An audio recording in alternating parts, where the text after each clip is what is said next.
राम को जान लेना, राम को पहचान लेना बहुत मुश्किल है, और राम के चरणों में प्रेम हो जाना तो और मुश्किल है, अति कठिन है।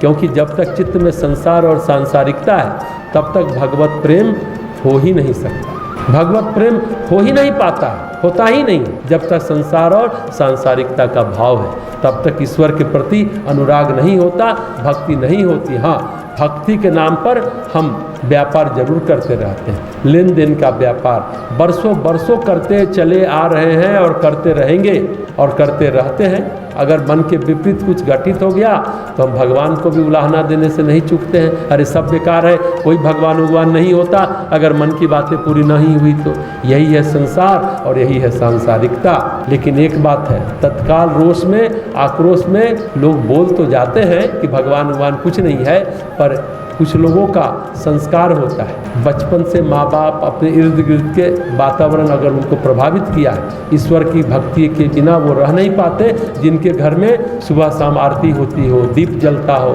भगवान को भोग लगा कर खाते हो, आरती चालीसा का पाठ होता हो, वो रह ही नहीं पाते, किए बिना उनका मन ही नहीं मानता। जब बचपन से वो संस्कार डाला गया होगा तो बच्चा तो अनुकरण की भाषा सीखता है, उपदेश की भाषा नहीं सीखता। घर में माँ बाप, बड़े भाई बहन, चाचा चाची, जो मौसा मौसी हैं, मामा मामी हैं, वो लोग क्या करते हैं उसको देखता है ना, अनुकरण करता है। अनुकरण की भाषा बच्चा सीखता है और वही उसका संस्कार कहलाता है। वो किए बिना वो रह ही नहीं सकता। कुछ लोग को एलर्जी हो जाती है, पर जो सकारात्मक है तो जैसा हमने परसों भी कहा था, पीड़ा जितनी गहरी होती है प्रार्थना उतनी सघन हो जाती है, और अगर नकारात्मक है तो पीड़ा जितनी गहरी होती है विद्रोह उतना सघन हो जाता है। तो हम लोग बात कर रहे थे, अज्ञान का नाश होने पर ईश्वर के चरणों में अनुराग हो ही जाता है। संसार में ही वैराग्य के बारे में लोग समझते हैं मरकट वैराग्य और शमशान वैराग्य। एक घटना घटी, मन में आया अरे ये तो बहुत खराब है, वो तो बहुत खराब है, संसार बेकार है, सब कुछ निरर्थक है, शमशान तक सबको जला दिया गया, वहाँ वैराग हो जाता है, उसको शमशान वैराग्य कहते हैं। फिर संसार में आया,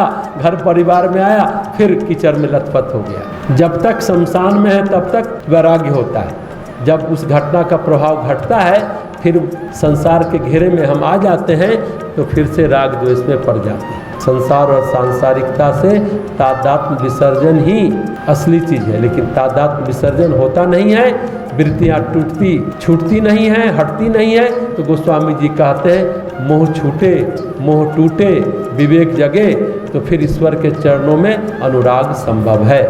निषाद राज क्यों दुखी है? राम के लिए वो दुखी है, सीता माता के लिए दुखी है। क्यों?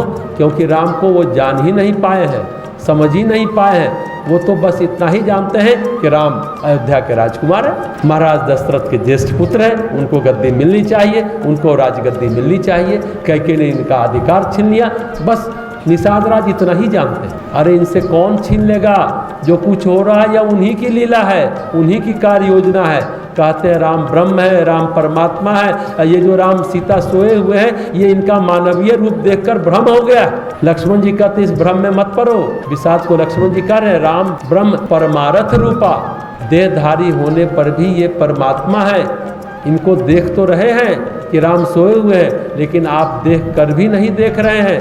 राम के शरीर को देख रहे हैं, राम के तत्व को नहीं देख रहे हैं। राम है अविगत, राम है अलख, राम है अनादि, राम है अनूप, राम है परब्रह्म। इनमें कोई विकार नहीं है। लक्ष्मण जी कहते हैं हे सखा, हे मित्र निषादराज, वेद भी इन्हीं का निरूपण करते हैं, इन्हें पहचानने की कोशिश आप करिए।